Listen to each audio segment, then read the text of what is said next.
To see how powerful not thinking too much can be, watch this written shot by Novak Djokovic. John McEnroe called it one of the all-time great shots.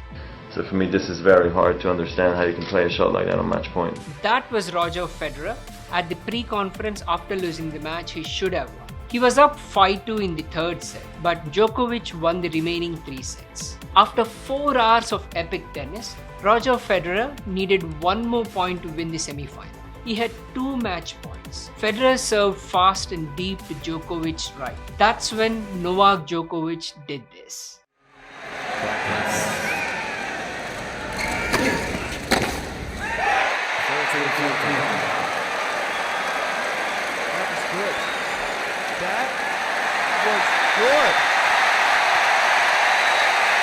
What thrilled the crowd was the casual, calm and unthinking way in which Djokovic returned that serve on match point.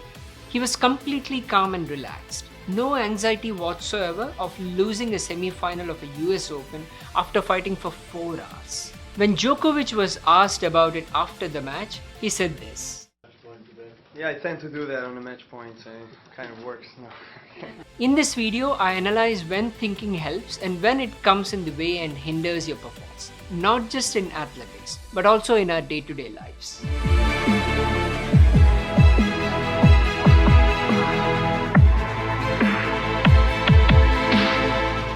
This match happened 11 years ago when Roger Federer was going through a lean patch. He hadn't won a Grand Slam for 2 years and people were talking about his physical and mental decline. He came back from it, of course, and would go on to play at the highest levels for 11 more years. But he was struggling at that point in his career. In the jargon of sport, he had been choking. This, say the experts, is caused by thinking too much. Peak performance in sports and sometimes in the corporate environment occurs when you have a calm mind and can react to your environment. When a footballer misses a penalty or a golfer fluffs a putt, or when an employee says the wrong thing in a sticky customer service situation, it is because they have become self-conscious. By thinking too hard, they lose the fluid physical grace required to succeed. Overthinking can cloud your judgments and send too many signals to your body at one time. Walking on a street is very easy, but if that walkway is on the edge of a 1,000-foot drop, each step becomes extremely hard to take.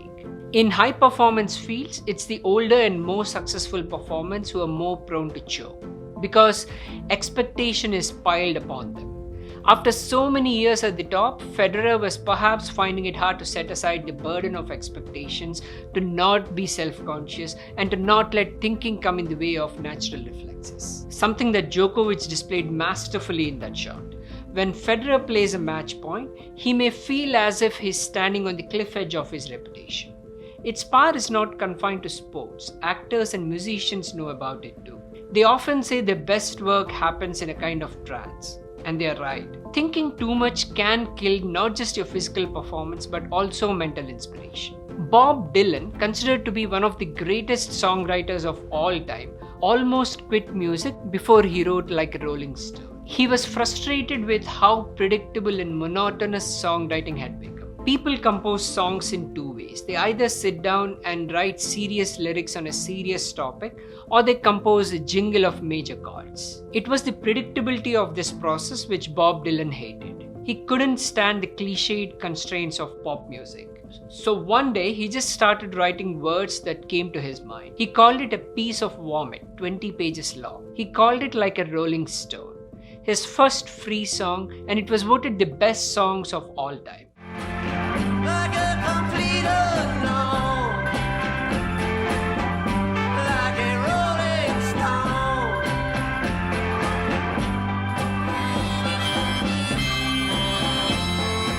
He realized he could write better when he did not have to worry about making sense. In a less dramatic way, the same principle applies to all of us. A fundamental paradox of human psychology is that thinking can be bad for us. When we follow our own thoughts too closely, we can lose our bearings as our inner chatter drowns our common sense. And this has been true in my life too. I've stuttered all through my life. You'll begin to understand how that feels when you watch the movie The King's Speech. That movie is based on King Edward, father of Queen Elizabeth, and his lifelong struggle with speaking fluently. I have received I noticed that my stuttering got much worse when I was self-conscious, and I became self-conscious when I was stressed or nervous. Surprisingly, words would never get stuck in my mouth when I sang. I started improving when I tried not to think obsessively about which words to precisely use or whether I'm making sense or not. So in other words, I improved when I stopped caring and stopped thinking so much. Unthinking is the ability to apply years of learning at the crucial moment by removing your thinking self from the equation. Studies have shown that people make better predictions about who will win the election or the American Idol when they trust their feelings. To make good decisions in a complex world, you have to be skilled at ignoring information. By allowing ourselves to listen to our better instincts, we can tap into a kind of compressed wisdom. So the question now is, what is instinct and where does this mysterious voice that tells us what to do come from? This gut instinct does not develop on its own.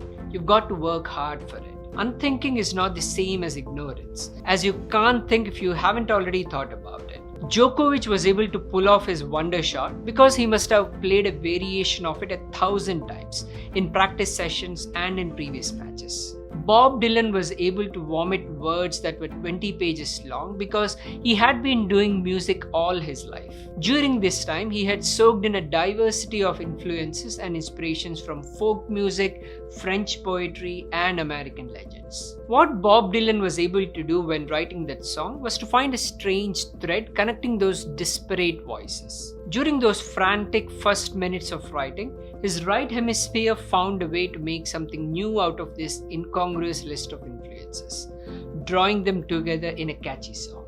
Novak Djokovic and Bob Dylan were, I'm sure, born with a lot of natural talent. But the most important thing to realize is that the gut instinct can be improved. Plenty of research has shown that intuition improves with experience. In one well-known experiment conducted in 2012, volunteers were asked to assess whether a selection of designer handbags were counterfeit or real. Some were instructed to operate on instinct and others to deliberate over their decision. Intuition worked better for those who owned at least 3 designer handbags. Indeed, it even outperformed analysis. The more of an expert you become, the better your instinct tends to be. So far, we have learned that the ability to get the thinking self out of the way and trust your instinct is a very valuable ability. We also saw that this gut instinct develops after a lot of hard work. But the next obvious question is, how do we use this power of instinct and unthinking in our day-to-day lives? All of us are not world-class tennis players or all-time great songwriters.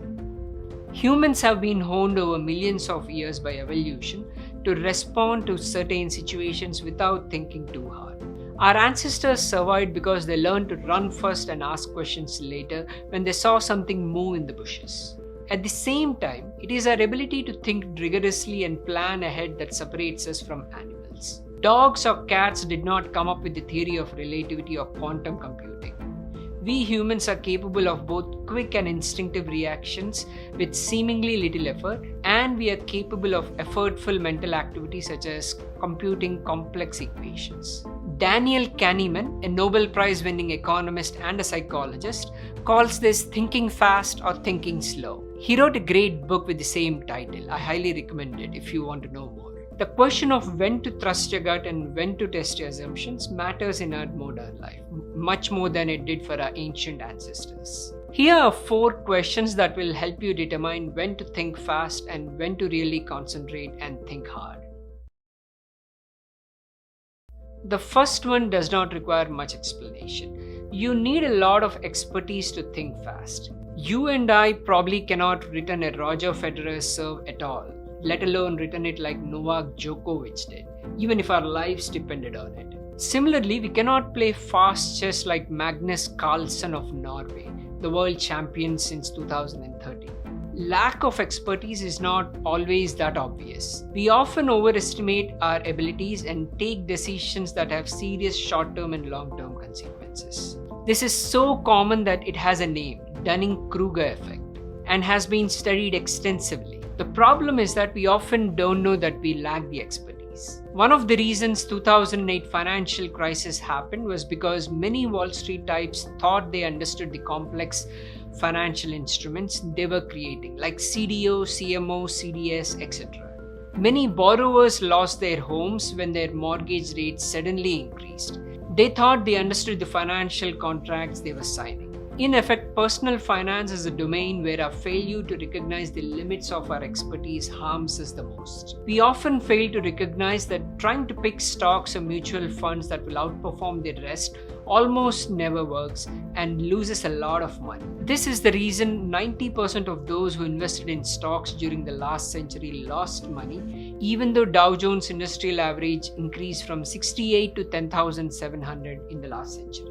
For poor performance to recognize their ineptitude, they need to have the very expertise they lack. It's so easy to judge the idiocy of others and think that it does not apply to yourself. When we lack the expertise, our minds are not spotless empty vessels.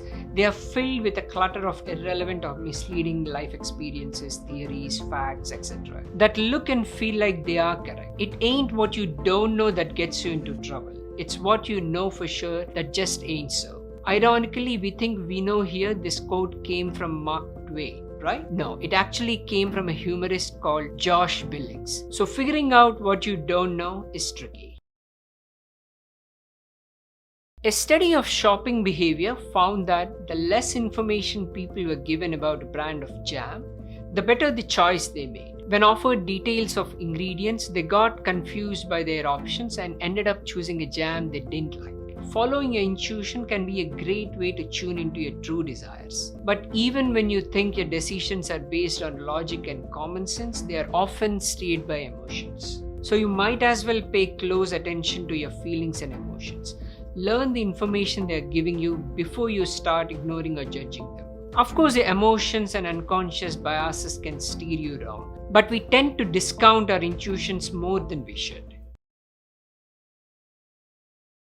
Instincts can come to your rescue sometimes. This happened to me many times. I would completely zone out while in a class, a Zoom call, or while on a phone when I should have been listening. I would snap back to the present moment when I realized I've been asked something or expected to make a contribution. This is the modern day equivalent of coming face to face with a lion. To survive such a situation, I would say something plausible sounding. One time in a macroeconomic class during my MBA at the Yale School of Management, I said correlation does not necessarily mean causation when the professor asked me if I agree with his point. That prompted murmurs of agreement from everyone else who hasn't been paying attention but senses this might be a good answer. I had very little idea what the actual question from the professor was. Fast thinking that's driven by intuition is not just about self-preservation. It can help the entire organization. Many times, the fact that a decision has been made at all is more important than making the right decision. Organizations often fall into the trap of asking for one more bit of analysis when the existing information is enough to decide. It's just a way of avoiding having to make a decision. A well-researched psychological phenomenon known as verbal overshadowing captures the danger of overthinking things. People are more likely to misidentify someone in a lineup if they have spent time writing a description of their faces. Managers often suffer from analytical overshadowing, mulling a simple problem until it turns into a complex one. The real reason to embrace fast thinking is that, well, it's fast. Instinctive decision making is often the only way to get through the day sometimes. Researchers at Cornell University once estimated that people make over 200 decisions a day about food alone. The workplace is all about making a succession of choices, some big but many small ones. Decisions such as what to prioritize, when to intervene, whom to avoid in the lifts, and now with the option of working remotely, where to work each day. I used to get many new emails at the start of every day. So many that it was almost impossible to read all of them carefully. So I would use my intuition to decide which ones to answer and which ones to delete or leave unopened. Emails that are part of existing threads, open. Messages from people directly above and below you, open. Reminders from the chief information officer that cybersecurity really matters, delete. I've noticed this in my own life. The creative impulse needs constant protecting from self-analysis. As I got older and got smarter, my ability to be whimsical and go with the creative impulse diminished. I've had to consciously try not to think too much. much. For instance, while writing scripts for my YouTube videos, I'm trying more and more to be calculatedly stupid. To sometimes just dump whatever is on my mind onto the paper or the Notion app these days, and then not edit it too heavily unless it's absolutely required. The only reliable cure for overthinking seems to be enjoyment, something that both success and analysis can dull. Not overthinking comes naturally when I'm writing about something I'm passionate about. Experienced athletes and artists often complain that they lost touch with what made them love what they do in the first place. There are many ways to get back in touch, like taking a break, meditation, etc. But thinking about it is absolutely the worst thing you can do. We live in an age of self-reflection, analyzing every aspect of our work, micro-commenting on our own lives online, reading articles urging us to ponder what makes us happy. Much of this may be worthwhile, but we also need to put thinking in its place. Djokovic's written was both the culmination of his life's effort and an expression of careless joy. It kinda works. Slow thinking is needed to get the big calls right, but fast thinking is the way to go more often than we realize. If you like this video, I recommend you watch this one. That video is about why being able to control your envy is the most important personal finance skill you can learn and how to control it. I'm Sharat Mantravani. Thanks for watching.